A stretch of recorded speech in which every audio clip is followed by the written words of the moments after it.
interesting testimony from a guy named Mark Weber from the CBSA, the union that represents all the Canadian Border Patrol folks. And anyway, I'm just going to let him in the clip describe what he brought, a little nugget of information that he brought to the Senate, and we'll talk about it in a second.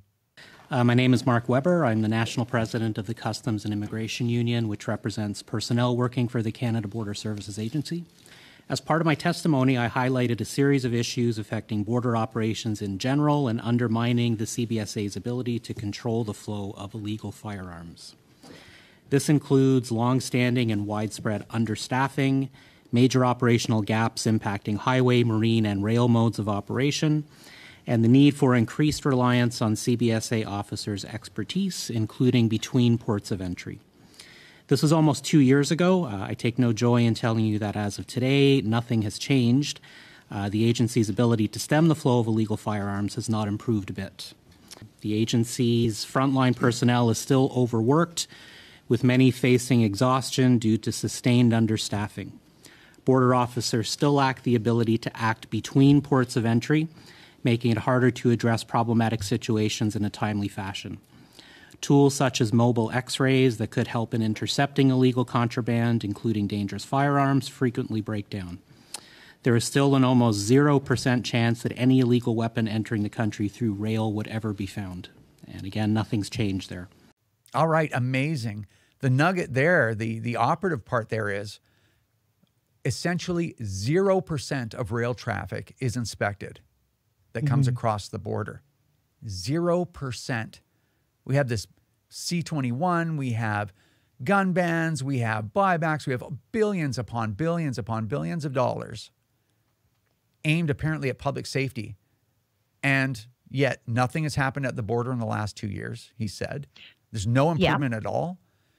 They don't have the equipment they need, and no rail traffic is being inspected. Boy, the Liberals are really trying to get them dangerous assault weapons and handguns off the street, right?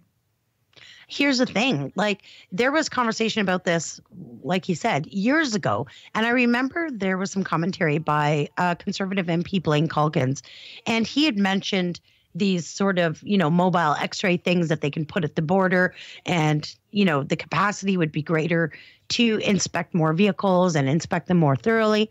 And it wouldn't just benefit a reduction in gun smuggling, because they could scan for a multitude of things. You could catch drugs coming across. You could catch all kinds of stolen goods coming across. People. You could catch human trafficking. Like the benefit to those scanners would far outweigh any, any issue with them. And in fact, he did a cost analysis of it, and it would be cheaper to put those X-ray machines, I forget how many he said, but enough to cover every border crossing would be cheaper than doing a buyback for our sporting rifles. So, to me, it really points to the priorities of this Liberal government is they have an opportunity and technology, which is what we've always asked for, to stop or at least greatly reduce smuggling of guns, drugs, illegal stuff, and people across the border.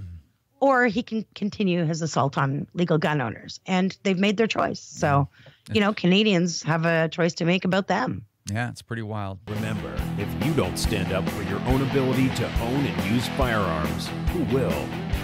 Join the CCFR or donate right now at www.firearmrights.ca.